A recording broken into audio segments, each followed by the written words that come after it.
আকাশবাণী কলকাতা স্থানীয় সংবাদ পড়ছি সুদীপ বসু। প্রথমে বিশেষ বিশেষ খবর। কেন্দ্রীয় সরকারের আয়ুষ্মান ভারত যোজনার সঙ্গে যুক্ত হচ্ছে পশ্চিমবঙ্গ। আজ দিল্লিতে ন্যাশনাল হেলথ অথরিটি এনএইচএর সঙ্গে এই মর্মে সমঝোতাপত্র স্বাক্ষরিত হবে। কেন্দ্র ও রাজ্য সরকারের বিভিন্ন প্রকল্পের সুবিধা সাধারণ মানুষের কাছে পৌঁছে দিতে এ রাজ্যে আগামী 15 থেকে 17 জুন জনকল্যাণ শিবিরের আয়োজন করা হবে। রাজ্য থেকে এ পর্যন্ত 4,800 জন বাংলাদেশি অনুপ্রবেশকারীকে ফেরত পাঠানো হয়েছে বলে মুখ্যমন্ত্রী শুভেন্দু অধিকারী জানিয়েছেন। রাস্তায় আবর্জনা ফেললে এবং নিষিদ্ধ ক্যারি ব্যাগ ব্যবহার করলে আগামী সেপ্টেম্বর মাস থেকে জরিমানা হবে ঘোষণা পুরমন্ত্রী অগ্নিমিত্রা পালের।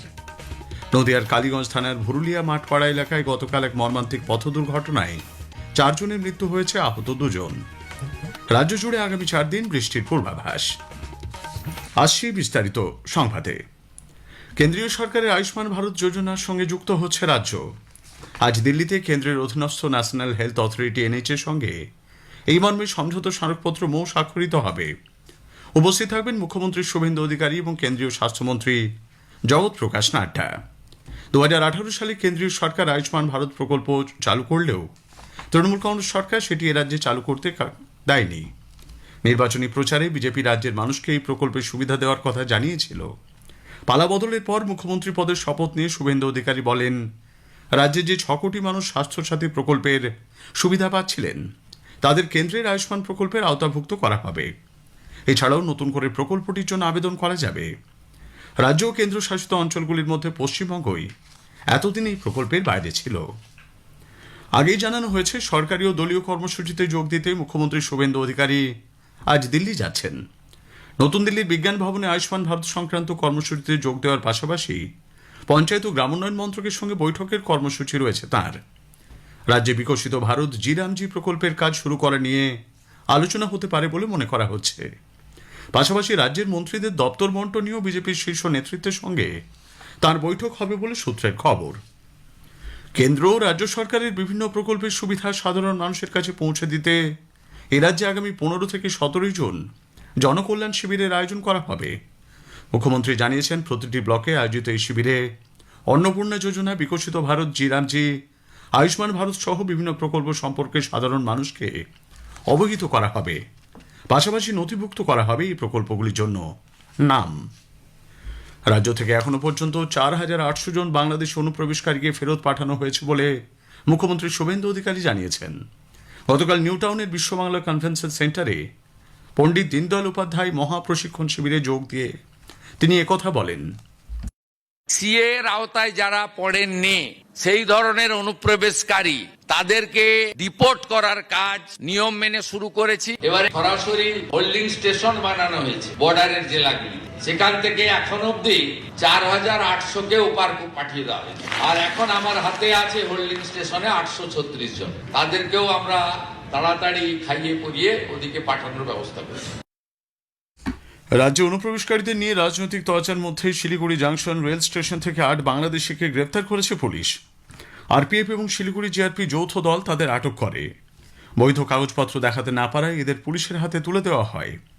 ধৃতরা বাংলাদেশের দিনাজপুর এবং নীলফামারী জেলার বাসিন্দা বলে জানা গেছে। আজ তাদের আদালতে তোলা হবে।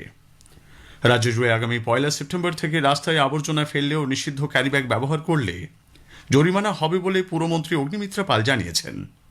উত্তরকন্যায় গতকাল প্রশাসনিক বৈঠকে যোগ দেওয়ার পর সাংবাদিক বৈঠকে মন্ত্রী বলেন, জরিমানার পরিমাণ এখনো চূড়ান্ত হয়নি, তবে নির্ধারিত সময় থেকেই নিয়মটি চালু হবে। 1 সেপ্টেম্বর থেকে রাস্তায় যদি ময়লা ফেলেন, প্লাস্টিক ইউজ করেন, ফাইন হবে। সেরকমই রাস্তায় পার্কিং, তার মধ্যে একদিকে পার্কিং করতে পারবেন, দুদিকে পার্কিং হবে না। যদি অন্যদিকে পার্কিং করেন, ফাইন হবে। শুধু লিগ্যাল পার্কিং হবে উইথ স্লিপ। 1 মাস বাদে 1 জুলাই থেকে কোনো স্লিপ থাকবে না, অটোমেটেড মেশিনস করে দেবো, যাতে কোনো রকম রেভিনিউ লিকেজ না হয়। সেটা এই সরকার প্রথম দিন থেকে দেখছে। অন্নপূর্ণা যোজনা প্রকল্পে রাজ্য সরকার 50 লক্ষ মহিলার ব্যাংক অ্যাকাউন্টে 3,000 টাকা করে পাঠিয়েছে বলে মুখ্যমন্ত্রী শুভেন্দু অধিকারী জানিয়েছেন। গতকাল কলকাতায় একটি অনুষ্ঠানে যোগ দিয়ে তিনি বলেন, পূর্বতন তৃণমূল সরকারের আমলে ভোটার তালিকায় নাম নেই এরকম 27 লক্ষ মানুষ অবৈধভাবে লক্ষ্মীর ভাণ্ডার প্রকল্পের সুবিধা পেতেন।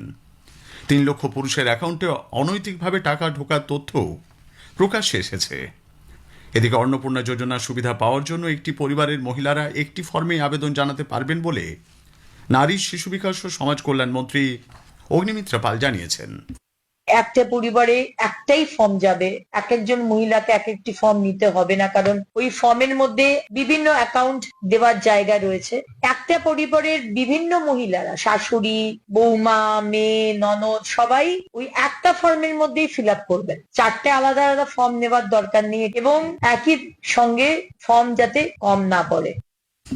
প্রধানমন্ত্রী নরেন্দ্র মোদী পশ্চিমবঙ্গ দিবসের অনুষ্ঠানে যোগ দিতে রাজ্যে আসছেন। 20 জুন তিনি হুগলির তারকেশ্বরে প্রস্তাবিত অনুষ্ঠানে যোগ দেবেন বলে মুখ্যমন্ত্রী শুভেন্দু অধিকারী জানিয়েছেন।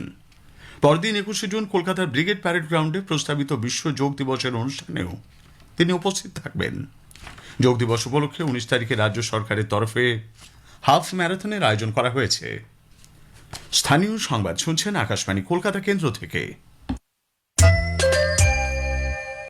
কলকাতার যাদবপুর স্টেশন লাগোয়া এলাকায় গতরাতে বেআইনি হকার উচ্ছেদকে কেন্দ্র করে ব্যাপক উত্তেজনা সৃষ্টি হয়।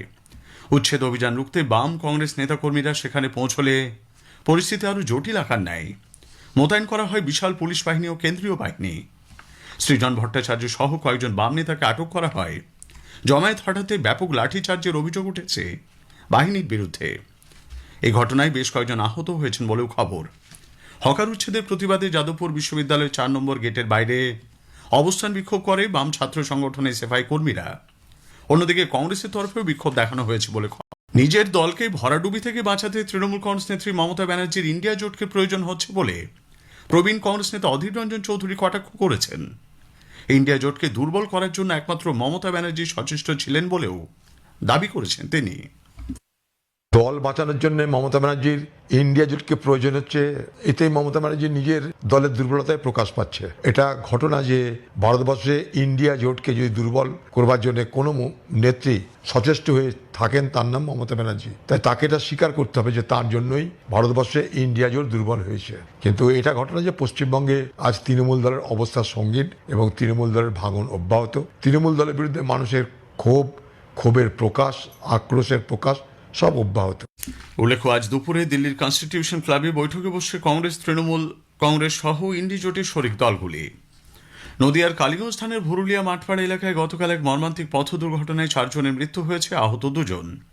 জানা গেছে, অন্ধকার রাস্তায় 2টি মোটর বাইকের মধ্যে ধাক্কা লাগলে এই দুর্ঘটনা ঘটে। ঘটনাস্থলে 3 জনের মৃত্যু হয়েছে। গুরুতর আহত অবস্থায় মুর্শিদাবাদ মেডিকেল কলেজ হাসপাতালে নিয়ে যাওয়া হলে আরও একজনকে মৃত বলে ঘোষণা করা হয়। নিহত ওমর ফারুক, মনিরুল মল্লিক, সুমন মল্লিক এবং আরিফ মল্লিক স্থানীয় বাসিন্দা। উত্তরবঙ্গের হিমালয় সংলগ্ন কিছু অংশ সিকিমে আগামী কয়েকদিনের মধ্যে দক্ষিণ পশ্চিম মৌসুমী বায়ুর প্রবেশের সম্ভাবনা রয়েছে বলে আবহাওয়া দপ্তর জানিয়েছে।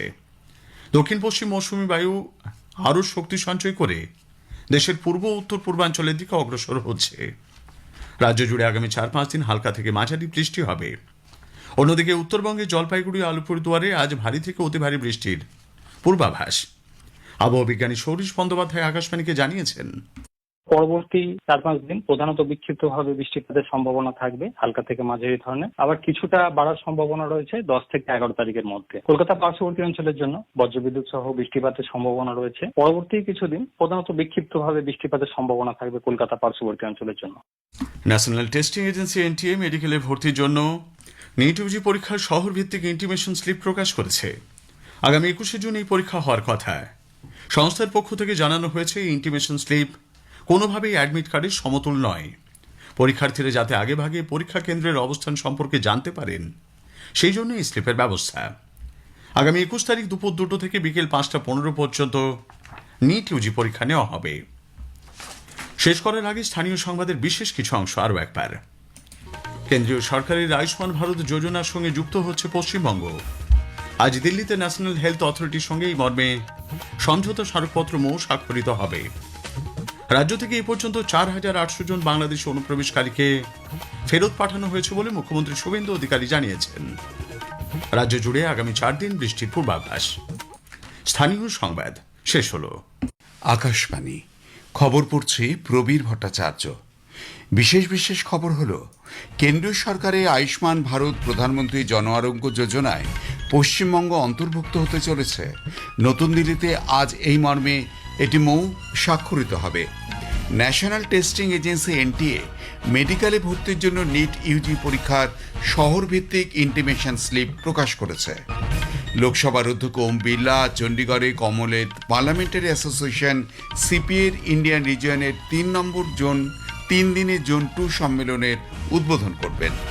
বিভিন্ন রাজ্যের রাজ্যসভার 27টি আসনের নির্বাচনের মনোনয়নপত্র জমা দেওয়ার আজ শেষ দিন। রোলাগারোতে ফরাসি ওপেন টেনিসের ফাইনালে জার্মানির আলেকজান্ডার জেরেভ ইতালির ফ্লাভিও কবুলিকে হারিয়ে প্রথমবার গ্র্যান্ড স্ল্যাম জয় করেছেন। আসছে বিস্তারিত খবরে। কেন্দ্রীয় সরকারের আয়ুষ্মান ভারত প্রধানমন্ত্রী জন আরোগ্য যোজনা পশ্চিমবঙ্গ অন্তর্ভুক্ত হতে চলেছে। এটি বিশ্বের বৃহত্তম সরকারি অর্থে পরিচালিত স্বাস্থ্য সুরক্ষা প্রকল্প। পশ্চিমবঙ্গে এই প্রকল্প বাস্তবায়নের লক্ষ্যে আজ ন্যাশনাল হেলথ অথরিটি এবং পশ্চিমবঙ্গ সরকারের মধ্যে একটি সমঝোতা স্মারক মৌন স্বাক্ষরিত হবে। নতুন দিল্লিতে কেন্দ্রীয় স্বাস্থ্য পরিবার কল্যাণমন্ত্রী জেপি নাড্ডা এবং পশ্চিমবঙ্গের মুখ্যমন্ত্রী শুভেন্দু অধিকারীর উপস্থিতিতে এই সমঝোতা স্মারকটি স্বাক্ষরিত হবে। দেশের সকল নাগরিকের জন্য ন্যায়সঙ্গত ও সহজলভ্য স্বাস্থ্যসেবা নিশ্চিত করার যাত্রায় এই ঘটনাটি একটি অত্যন্ত গুরুত্বপূর্ণ মাইলফলক। পশ্চিমবঙ্গে আয়ুষ্মান ভারত প্রকল্প বাস্তবায়নের ফলে এই রাজ্যের নাগরিকেরা চিকিৎসা ব্যবস্থায় আর্থিক সুরক্ষা পাবেন।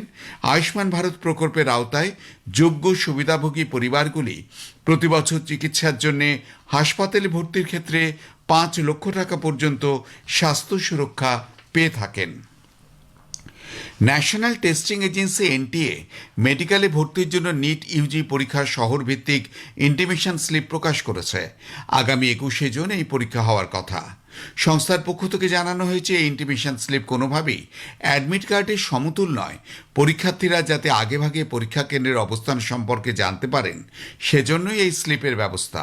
আগামী 21 তারিখ দুপুর 2টো থেকে বিকেল 5টা পর্যন্ত নিট ইউজি পরীক্ষা নেওয়া হবে। গত 3রা মে দেশ জুড়ে এই পরীক্ষা নেওয়া হলেও প্রশ্ন ফাঁসের গুরুতর অভিযোগের ভিত্তিতে তা বাতিল করতে হয়। সিবিআই এই ঘটনার তদন্ত করছে। বিভিন্ন রাজ্যে 27টি রাজ্যসভা আসনের নির্বাচনে মনোনয়নপত্র জমা দেওয়ার আজ শেষ দিন।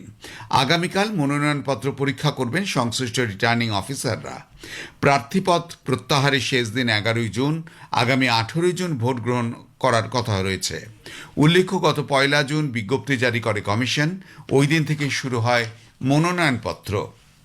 লোকসভার অধ্যক্ষ ওম বিড়লা আজ চণ্ডীগড়ে Commonwealth parliamentary association CPA India রিজিয়নের 3 দিনের জোন 2 সম্মেলনের উদ্বোধন করবেন।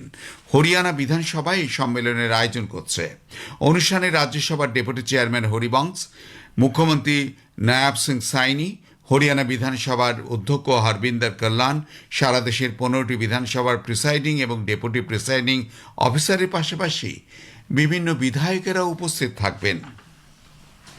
পশ্চিমবঙ্গের মুখ্যমন্ত্রী শুভেন্দু অধিকারী জানিয়েছেন, রাজ্যের সীমান্তবর্তী জেলাগুলিতে স্থাপিত হোল্ডিং সেন্টার থেকে প্রায় 4800 জন অবৈধ অভিবাসীকে বাংলাদেশে ফেরত পাঠানো হয়েছে। বিভিন্ন হোল্ডিং সেন্টারে এখনও 836 জন রয়েছেন। ভারত বাংলাদেশ সীমান্ত সুরক্ষিত করার লক্ষ্যে কাঁটাতারে বেড়া দেওয়ার জন্য প্রয়োজনীয় 566 কিলোমিটারের মধ্যে প্রায় 100 কিলোমিটার জমি ইতিমধ্যেই বিএসএফকে হস্তান্তর করেছে তার সরকার। তিনি অভিযোগ করেন, ক্ষমতাচ্যুত তৃণমূল কংগ্রেস সরকার রাজ্যে জনগণনার কাজ শুরু করেনি। বিজেপি সরকার এই প্রক্রিয়া শুরু করেছে। কেন্দ্রীয় স্বরাষ্ট্রমন্ত্রী অমিত শাহ আন্তর্জাতিক সীমান্ত বরাবর আর্থিক লেনদেন ও সম্পত্তির বিষয়ে কড়া নজর রাখার আহ্বান জানিয়েছেন। উত্তর পূর্বাঞ্চলীয় রাজ্যগুলির সীমান্ত এলাকা নিয়ে বিএসএফ ত্রিপুরা ফ্রন্টিয়ার সদর দপ্তরে শ্রী শাহের সভাপতিত্বে অনুষ্ঠিত এক বৈঠকে এই নির্দেশ দেওয়া হয়। স্বরাষ্ট্রমন্ত্রী বিগত 5 বছরের জমি রেকর্ড পরীক্ষা করারও নির্দেশ দিয়েছেন। स्मार्ट फेंसिंग का कंसेप्ट और चतुष्कोणीय सुरक्षा ग्रिड का कंसेप्ट ये आने वाले दिनों में सीमा की सुरक्षा करने वाले हर सीएपीएफ का, चाहे आईटीबीपी हो, चाहे एसएसबी हो, चाहे असम राइफल हो, चाहे बीएसएफ, उसका कार्य संस्कृति बने, इसके लिए हमने शुरुआत की है। ভারতীয় আবহাওয়া দপ্তর জানিয়েছে মৌসুমী বায়ু আগমনের কারণে বর্ষা শুরু হয়, দেশের কিছু অঞ্চলে বৃষ্টি হবে, তবে বেশ কিছু রাজ্যে তাপপ্রবাহের মতন পরিস্থিতি অব্যাহত থাকবে। কর্ণাটকের উপকূল অঞ্চলে কিছু জায়গায় ভারী থেকে অতি ভারী এবং কোথাও অত্যন্ত ভারী বৃষ্টির সম্ভাবনা রয়েছে। এছাড়া কেরালা, মাহি, হিমালয় সংলগ্ন পশ্চিমবঙ্গ, সিকিমে ভারী থেকে অতি ভারী বৃষ্টির পূর্বাভাস দিয়েছে আবহাওয়া দপ্তর। অরুণাচল প্রদেশ, আসাম, মেঘালয়, কোঙ্কণ, গোয়া, লাক্ষাদ্বীপ, মধ্য মহারাষ্ট্র, নাগাল্যান্ড, মণিপুর, মিজোরাম, ত্রিপুরা, তামিলনাড়ু, পুদুচেরির কিছু জায়গায় ভারী বৃষ্টি হতে পারে। অন্যদিকে আবহাওয়া দপ্তর জানিয়েছে আজ অন্ধ্রপ্রদেশের উপকূল অঞ্চল, হরিয়ানা, চণ্ডীগড়, দিল্লি, পাঞ্জাব, পশ্চিম রাজস্থানের কিছু এলাকায় তাপপ্রবাহের সম্ভাবনা রয়েছে। খবর শুনছেন আকাশবাণী থেকে। বিদেশ মন্ত্রক জানিয়েছে ভারতের পূবে তাকাও নীতির অন্যতম প্রধান স্তম্ভ হল ইন্দোনেশিয়া। নতুন দিল্লিতে ইন্দোনেশিয়ার বিদেশমন্ত্রী সুগিওনো ভারতীয় বিদেশমন্ত্রী ডক্টর এস জয়শঙ্করের সঙ্গে বৈঠক করার সময় এই বিষয়টি উঠে আসে। বিদেশ মন্ত্রক জানিয়েছে গভীর সভ্যতার বন্ধনের উপর ভিত্তি করে ভারত ইন্দোনেশিয়া কৌশলগত অংশীদারিত্ব উভয় ক্ষেত্রেই ক্রমাগত শক্তিশালী হয়ে উঠছে। গতকাল দুই মন্ত্রী যৌথভাবে অষ্টম ভারত ইন্দোনেশিয়া যৌথ কমিশন বৈঠকে সভাপতিত্ব করেন। বিদেশ মন্ত্রকের তথ্য অনুযায়ী দুই নেতা ভারত ইন্দোনেশিয়ার সামগ্রিক কৌশলগত অংশীদারিত্বের আওতায় দ্বিপাক্ষিক সম্পর্কের সামগ্রিক দিকগুলো পর্যালোচনা করেন। বিদেশ মন্ত্রক আরও জানিয়েছে যে 2025 জানুয়ারি মাসে ভারতীয় সফররত ইন্দোনেশিয়ার প্রেসিডেন্ট প্রাবো সুবিয়ান্তো এবং প্রধানমন্ত্রী নরেন্দ্র মোদীর মধ্যে হওয়া আলোচনা দ্বিপাক্ষিক সম্পর্কের নতুন গতি এনে দিয়েছে। ইরান 8 এপ্রিল যুদ্ধবিরতির পর এই প্রথমবার ইসরায়েলের উপর ক্ষেপণাস্ত্র হামলা চালিয়েছে। ইরানে এই পদক্ষেপের পর মার্কিন প্রেসিডেন্ট ডোনাল্ড ট্রাম্প বলেছেন তিনি ইসরায়েলের প্রধানমন্ত্রী নেতানিয়াহুকে পাল্টা কোনো হামলা না চালানোর পরামর্শ দেবেন। তিনি চান ইরান ক্ষেপণাস্ত্র হামলা বন্ধ করে পুনরায় আলোচনায় বসুক। এর আগে ইসরায়েল ইরানের উপর যে হামলাগুলি চালিয়েছে সে বিষয়ে ওয়াশিংটন অবগত ছিল না বলেও ট্রাম্প জানিয়েছেন। আমেরিকাকে আড়াল করে ইরানের উপর আক্রমণ করায় ইসরায়েলের উপর অসন্তোষ প্রকাশ করেন তিনি। If we make a deal, that now we're friendly, we'll all go together. It'll be our equipment. We'll take it out and destroy it, whether it's on site or whether we take it off site. Well, that will require we will have a deal. We'll be friendly. In other words, we will have made a deal. And we will be at peace. And we will go with them or without them, but we won't have people shooting at us, okay? Now, if we don't make a deal, then we're going to take them out militarily, very harshly. উল্লেখ্য, বেইরুটের দাহিয়ে এলাকায় Hezbollah সদর দপ্তরে গতকাল Israel হামলা চালানোর পর নতুন করে উত্তেজনা ছড়ায়। জবাবে ইরানের রেভলিউশনারি গার্ডস নাজারেথের কাছে অবস্থিত রামাত ডেভিড বিমান ঘাঁটি লক্ষ্য করে হামলা চালায়।